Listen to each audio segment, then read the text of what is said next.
Hello. Hello po. Hi, magandang Hi, Papa Jack. Hi, hello po, kamusta?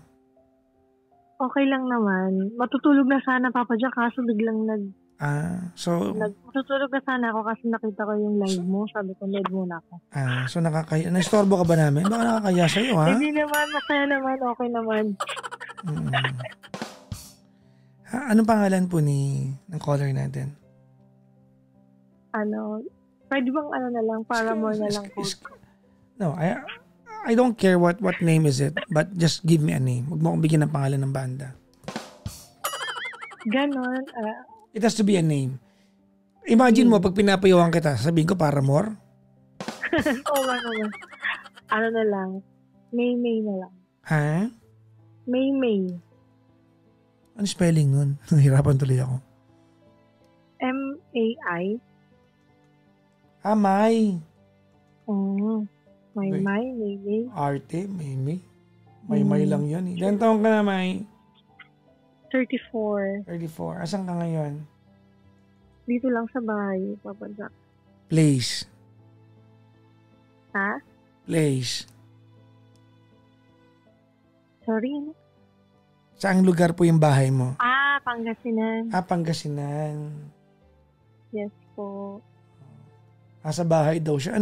Pinsang kita. Alam ko saan bahay mo. Oo nga naman. Yun nga, Papa Jack, dito sa Pangasinan. Saan ka sa Pangasinan? Nagka-Pangasinan ako Dagupan, Papa. Dagupan. Alcala ako. Yeah. Di ka, Pangasinense or Ilocano? Pangasinense. Labir, Labir. Yun lang alam ko dyan Hindi ka ba marunong, Papa Jack? Wala, yun lang alam ko. Di ba ang Labir, Labir ay salta ka ng salta? Daldal ng daldal. Oo, di ba? Daldal ka ng daldal. Yun, di ba? Ikaw yun, Papa Jack. Trabaho ko to Anyways. Okay, masaya ng work mo.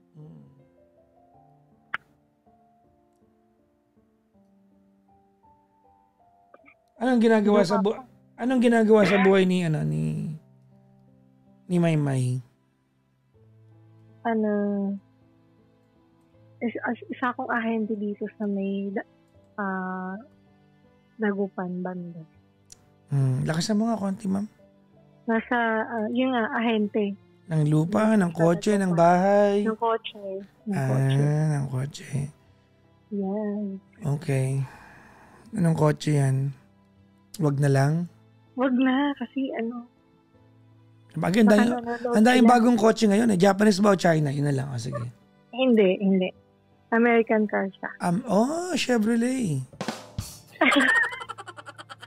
No. Bakit? Baka nakikinig kasi sila. Tama ba ako? Oo. Hindi, galing ako Chevrolet. Dati ako ahente ng Chevrolet. Totoo ba? Oo, saan? Laika Motors. Diyan sa may Shaw Boulevard. Oo. General Motors yan, di ba? Yes, Papa. Dati ang Chevrolet, ang may-ari niyan ang mga kasamang kotse niyan dati sa lineup ay Opel, Chevrolet, Suzuki. Isang umbrella dati yan. Naging ahente ako ng Chevrolet ng panahon ang hot selling na kotse diyan ay Astra. Ngayon kasi Papa Jack, ang may hawak sa amin ngayon sila Harris Philippines. Huwag mo na sabihin yung pangalan, mami. Okay.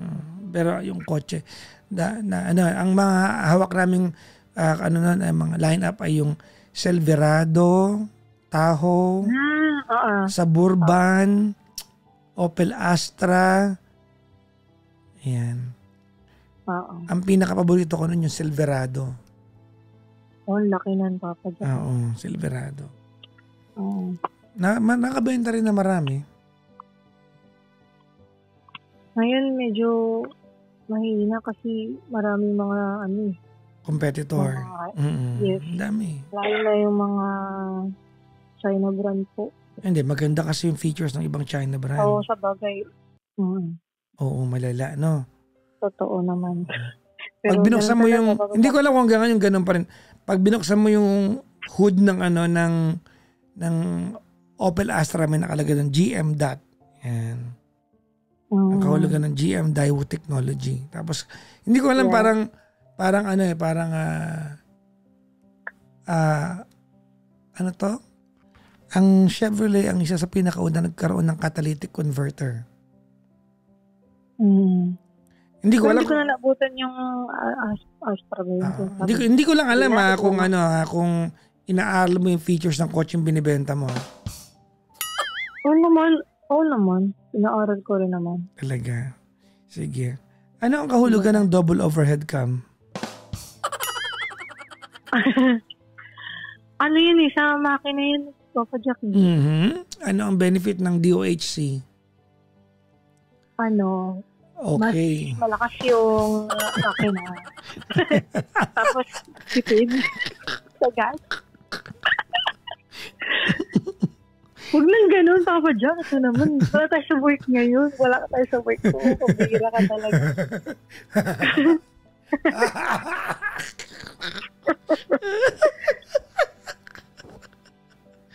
Tinawanan na lang ako. Sige. Sorry na. Ay, nako. May. Yes. Ano nga pala ang Newton meter torque? Ano? Nasa brochure natin yan, ha? Hindi ko masyado marinig, Papa. Anong kahulugan ng Newton meter torque? Yung ano yun, hatak ng kung gaano kalakas yung hatak ng sasakyan mo. Di naman yun ang torque eh. Yun.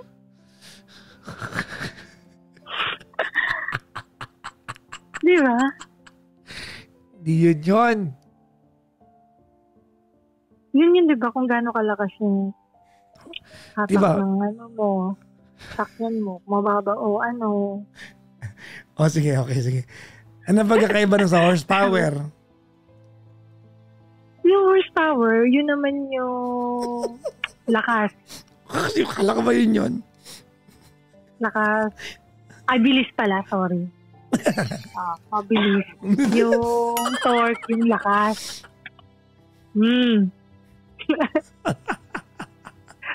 Pabira ka, Mama. Kasi natawanan mo ko.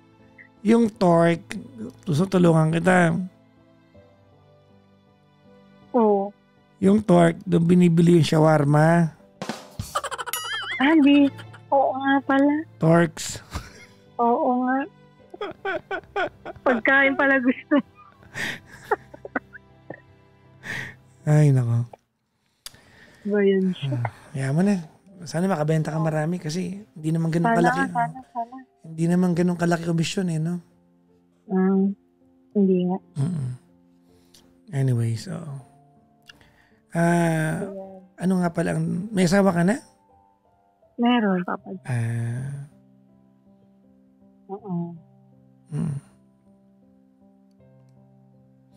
Ba't ka napatawag?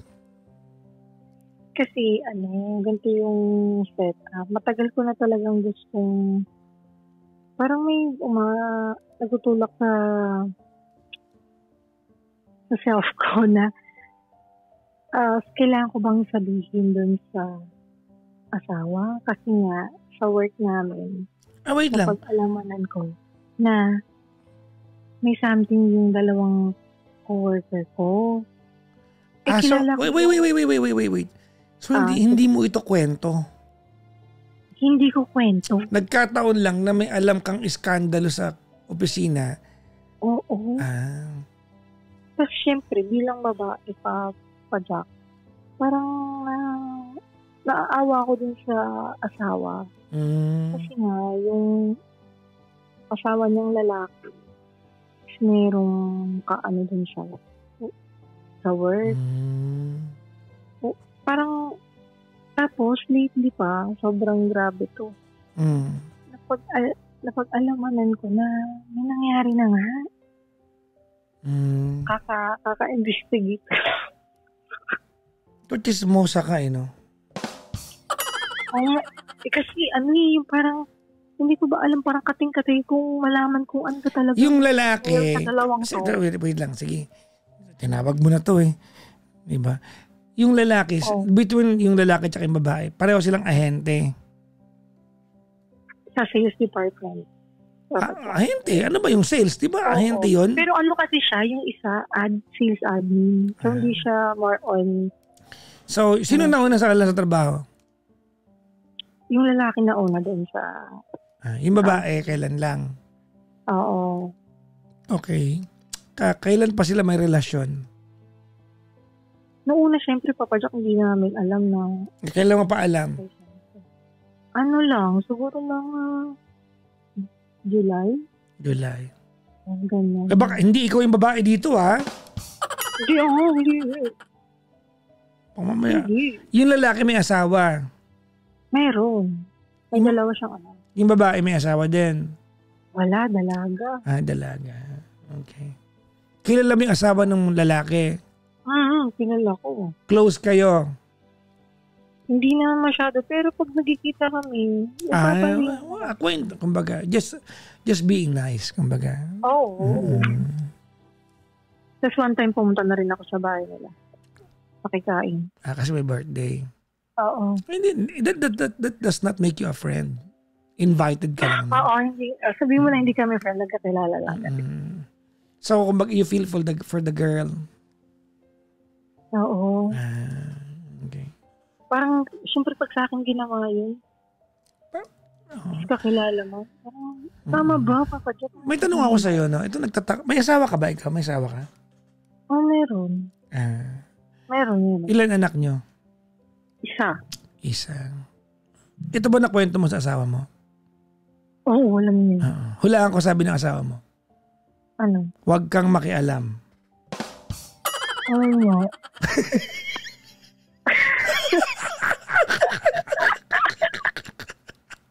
Pambira. Oo, sinabi niya yun.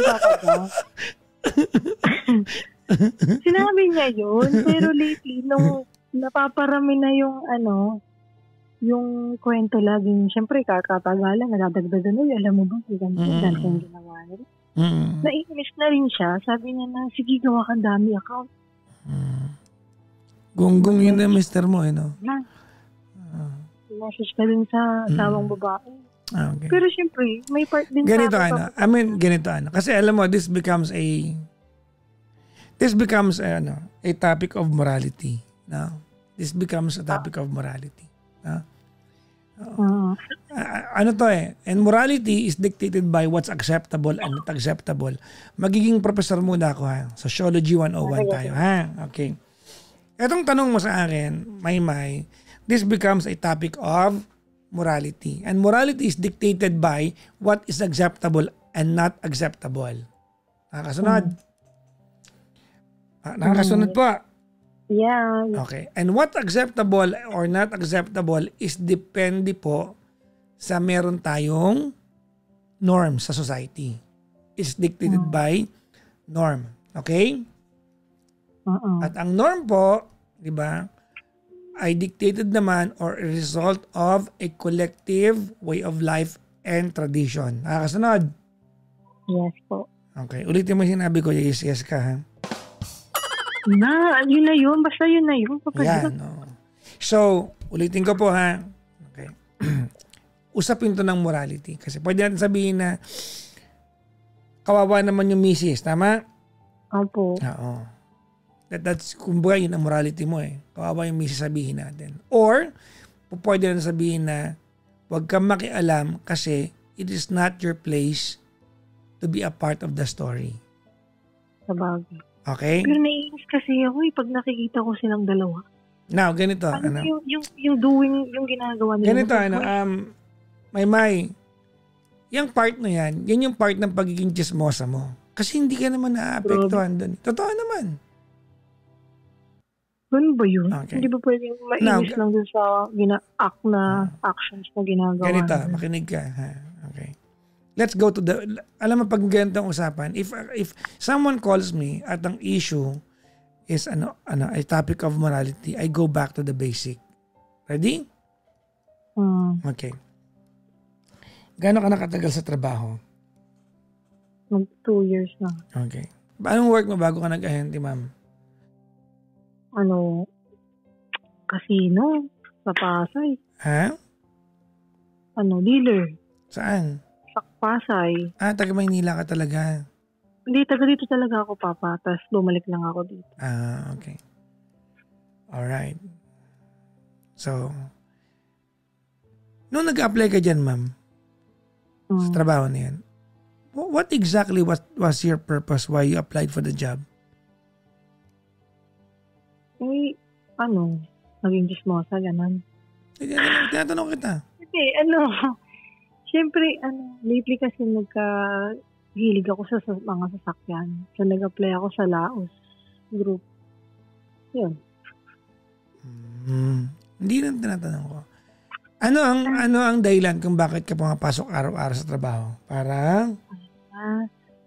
Syempre, parang kumita. Ang ganda ng kliyente. Okay. Sa madaling sabi, you are there for the job that pays you to do the job. Tama? And alam mo ganito yan, yung katrabaho mo, silang dalawa, meron silang issue. Meron silang relasyon kung meron man sila. Tama? Kung pakikialaman mo ang lahat ng buhay ng taong katrabaho mo, maniwala ka sa akin, meron ka lahat makakalkal dyan. And if every issue that you can find out sa mga taong makakalkala mo ng buhay sa opisina mo will become your business, you are diluting the reason why you go to work every day. Paano Papa Jack pag if ever naman yung sitwasyon naapektuhan na yung trabaho? Parang nagkakaroon ng connivance, something like that.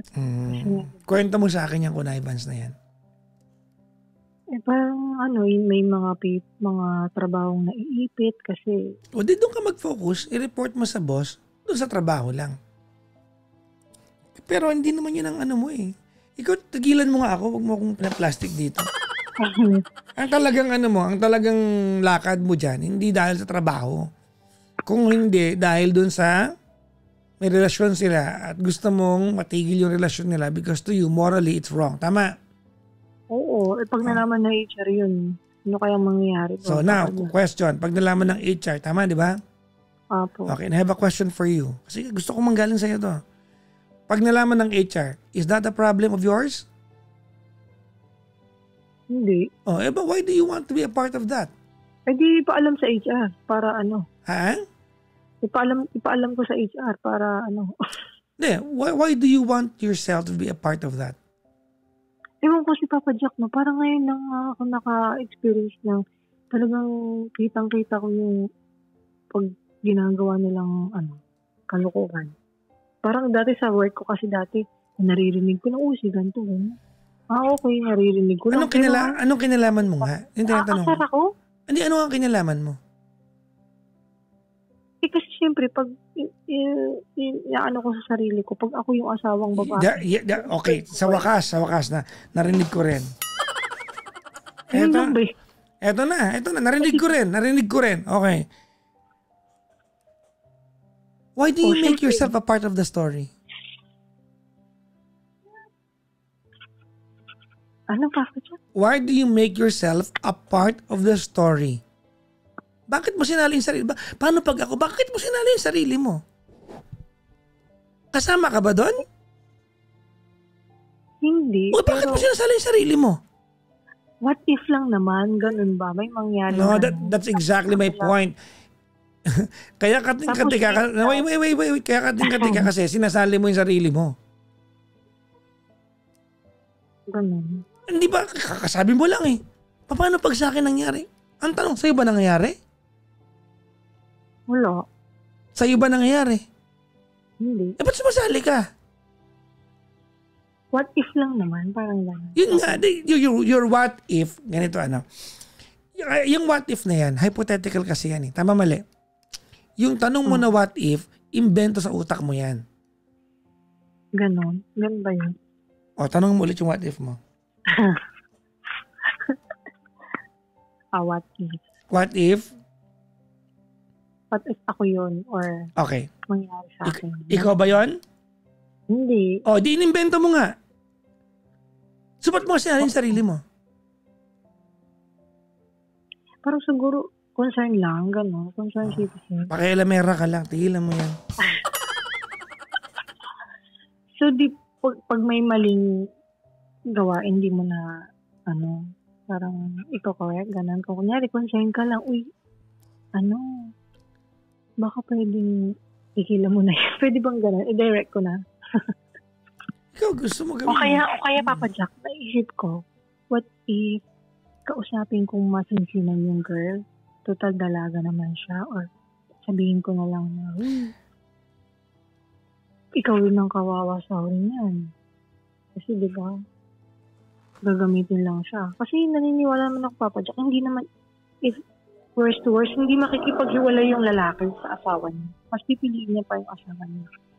Eh di, kawawa naman yung dalaga. Ba't mo concern yan? Eh, siyempre, parang nagmamalasakit lang ba sa kasama ko sa trabaho. Yung babae niyan, sales admin, tama? Yeah. Nakapasa ng interview yan, tama? Oo. May utak yan, tama? Sa bagay, oo. Tama, di ba? Meron. Alam niya ginagawa niya. Alam niyang kabit siya. Alam niya yon. Alam niya yon. This is completely alien to you. This is none of your business.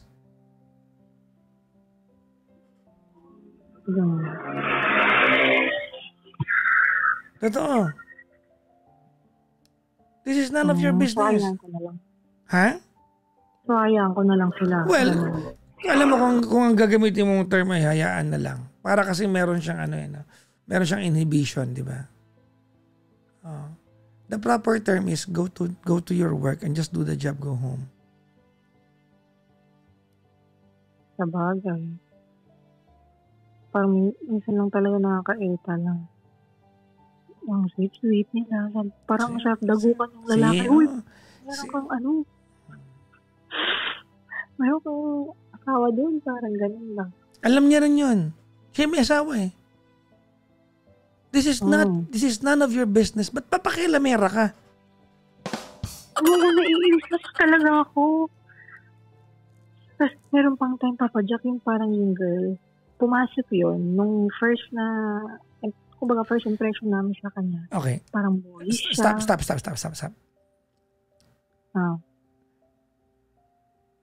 Sorry ha. Yung kinikwento mo ngayon, pagiging pasamang ugali na yan. Magiging masamang ugali ko? Yes. Anong pakialam mo sa tsura niya? Di pa ako tapos, Papa Jack. Mukhang boy. ano kung mukhang boy siya pero malandi pala siya? Is that your concern? Hindi yun. Di ba yung pormahan niya parang mga loosen yung mga damitan. Tapos all of a sudden, parang may napapansin niya kami. Nagbi-miniskirt na ng... ano nga pakialam mo? Ikaw ba mabuli yung damit niya? Naiirita lang ba ako nang nakikita? Ganon. Siguro. Alam mo masama ugali mo? Magsimba ka bukas. Pambili. Nakakaasar eh. Anytime mo unlad, pakialam mo sa buhay. Hindi mo na, business mo ba yun? That's not your business to begin with. Kasi merong chismis din doon before. Hindi ko kailangan malaman. Ay, hindi ba? Look, you cannot tell me this. Stop. You cannot tell me these things. I'm not privy to what's happening to your company. I am not a part of that. Don't tell me. I don't need to know. Wala lang, parang naisip ko, pwede rin palang ganun. Na yung mismong manager doon before, nagsumbong na rin yung sa asawa kasi hindi niya na daw matake.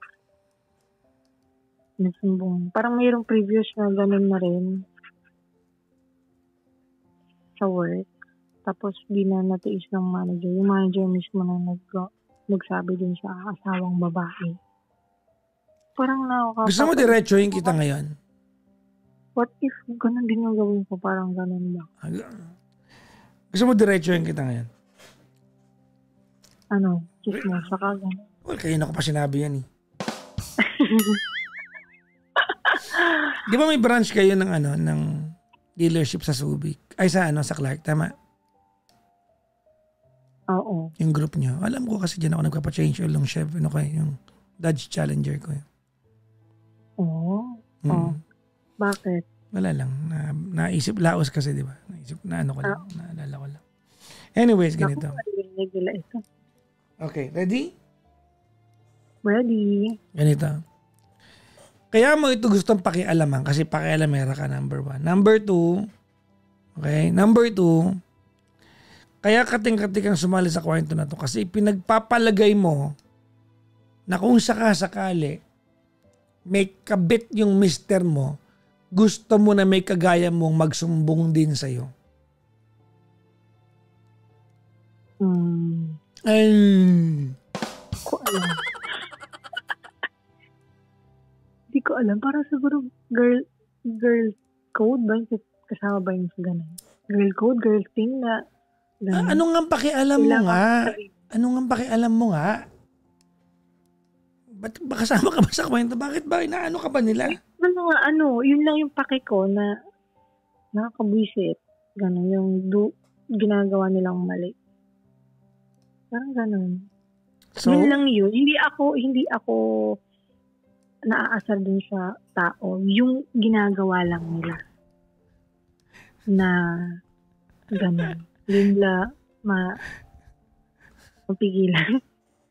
Pero okay naman pag nasa work kami, okay kami. Tapos pag uwian na, nag-iiba na yung galawan. Ganon, nag-iiba yung galawan nila. Okay, ano nila? Ay, Mari, this is none of your business. So, ayun na nga, hindi hayaan. Diba? Hindi tamang time yung hahayaan. To begin with, this is alien to you. Wag mong pag-usapan to na para bang may control ka sa mga bagay-bagay niyan. Buhay nila yan, di mo buhay yan. Tama nga, pakialamera nga ito.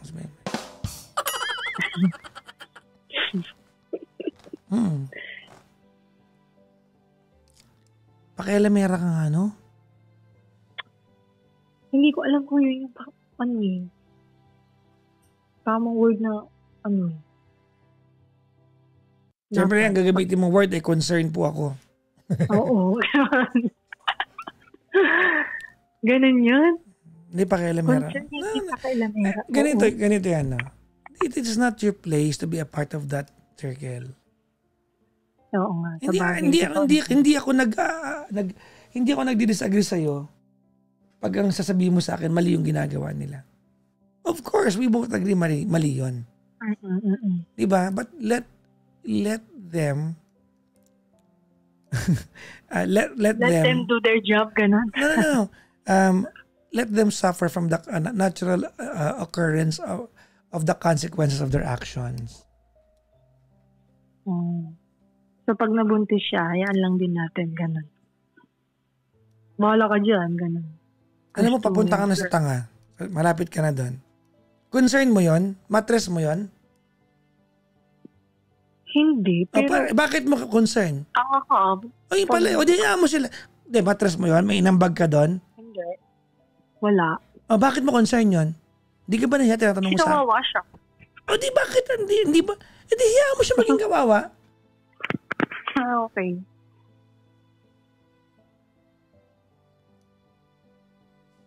Wala lang, sayang. Maganda pa naman yung babae.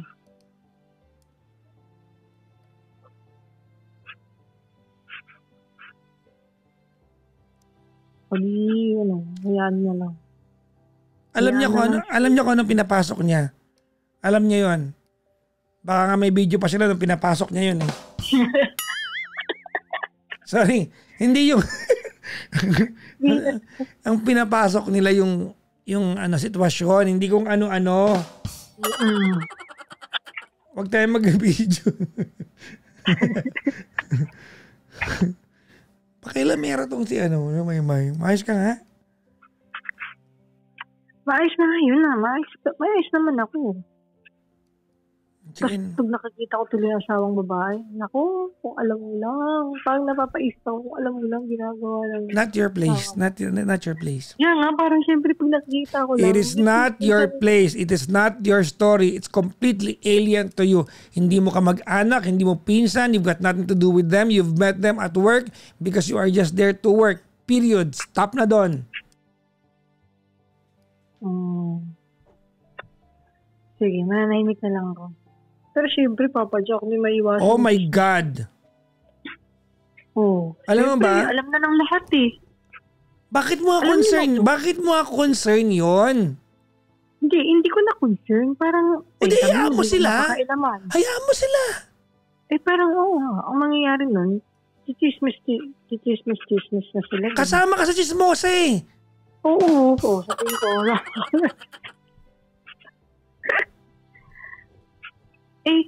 Sila nga una nagsabi sa akin eh. Nung una nga, hindi ko nga pinapansin. Baka ako, friendly lang itong sa lalaki. Sila na nagsasabi sa akin, alam mo ba, ganito mo. Ano tawag nito? May, anything more than this, what you've told me tonight, magiging chismosa na rin ako. So, I'll stop right here. Parang di naman, Papa. Di ba? Yeah, I don't need to know. Okay na yun. Huwag mong pakialaman yung buhay na hindi mo naman buhay. Okay nga. Ayaan ko na lang sila. Hindi mo hahayaan. Huwag mong pakikialaman. Magkaiba yung hahayaan mo sa huwag mong pakikialaman. Those are two different things. Pag hahayaan, it's as if kala mo may pakialam, meron kang karapatan. Kaya mo hinahayaan. Hindi yun ang tamang term. Huwag mong pakialaman. Hindi ka kasama sa kwento nila. You have nothing to do with their affair. Not your affair. Kasi minsan, Papa Jack, parang... Stop na po. Papunta na tayo sa senseless. Not your life. Don't meddle with it. Hindi, kasi minsan lang, alam namin na kami yung ginagawang way. Kunyari, kasama ko si ganito. Ano lang kami sa, parang sa asawa. Parang kami yung ginadahilan niya sa asawa. So parang nakukoncern ko din na baka iba na yung tingin ng asawa. Kasi nga, parang kami na lang ginadahilan sa mga mga dahilan niya, mga ganun. Kasi alam niyang katrabaho lang, ganun ba? Kaya parang nag-aalala din ako sa pangalan ko, ganun na, si ano pala. Alam mo, Mike, gagawin mo ang lahat para kasali ka sa kwento. Hindi ka tumitigil. No. You are going to find every angle for just for you to make yourself a part of it. Kasi minsan sasabi niya, kasi ganito ganyan. Whatever conversation that happens between he and his wife, that's none of your business. If he lies to his wife, that's his problem. Kahit na Papa Jack, kahit na parang mukha na akong bad influence, gano'n. Have you ever been accountable for it? Hindi naman, di ba? Private conversation nila yon. If it come to a point na yung asawa lumapit sa'yo, then maybe you say your piece. But yung voluntary makikialam ka, tumigil ka na po. Paano kapag Papa Jack, nagtanong yung asawa sa akin? Ma'am? Ma'am? Napapansin ka bang Ma'am? Ganun, parang nagpapahapyaw May? Nagpapahapyaw na. May? Yeah.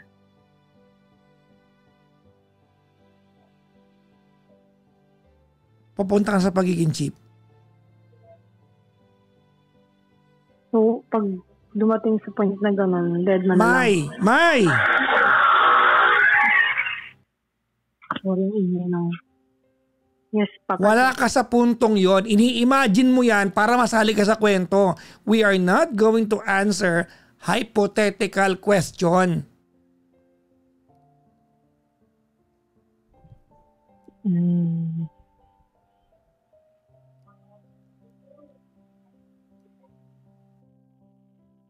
Okay.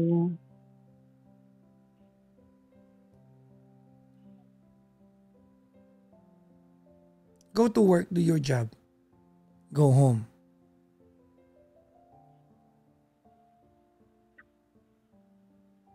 Okay, sige. Ganun na nga lang, Papa Jack.